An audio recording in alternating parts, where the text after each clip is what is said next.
New this morning could be a new way to detect Alzheimer's disease decades before ever exhibiting a single symptom. And it's something that your eye doctor could do during a routine eye exam. That is what researchers are hoping they will find at the end of a 5-year, $5 million study that's being launched by URI and the Memory and Aging Program at Butler Hospital. And that's where we find Eyewitness News reporter Erica Ritchie. She's live to tell us who the study is targeting.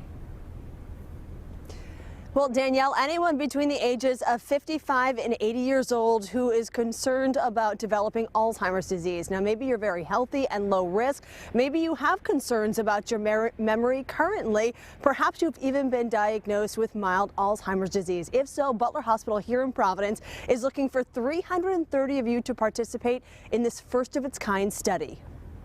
Really, the point of this is to look at the eye as a window to the brain. It's the foundation of a cutting-edge clinical trial spearheaded by researchers at URI, using retinal scans to detect early signs of Alzheimer's disease. We're going to look for some of the changes of Alzheimer's in the retina of people in the very early stage before there's any memory loss who may be at risk.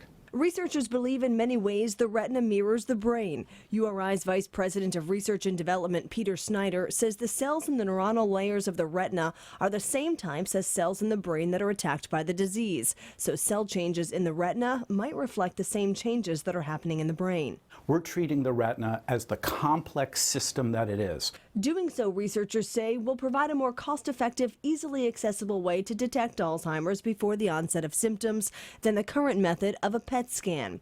Because the price tag of those scans is so high, they're often done after patients become symptomatic and when drug therapies may no longer be effective in slowing the disease in its earliest stages, something that may lend to the notion that Alzheimer's treatments are ineffective. It's not clear that these medications were actually inadequate. I firmly believe that if we identify people early, we intervene early, we have a hope of treating this devastating disease. And study participants would be examined at 4 points during a 3-year period, all of those visits including an eye exam. If you think you might be interested in participating in this study, head over to our website, WPRI.com. We'll let you know how you can get involved. For now, live in Providence, Erica Ritchie, Eyewitness News.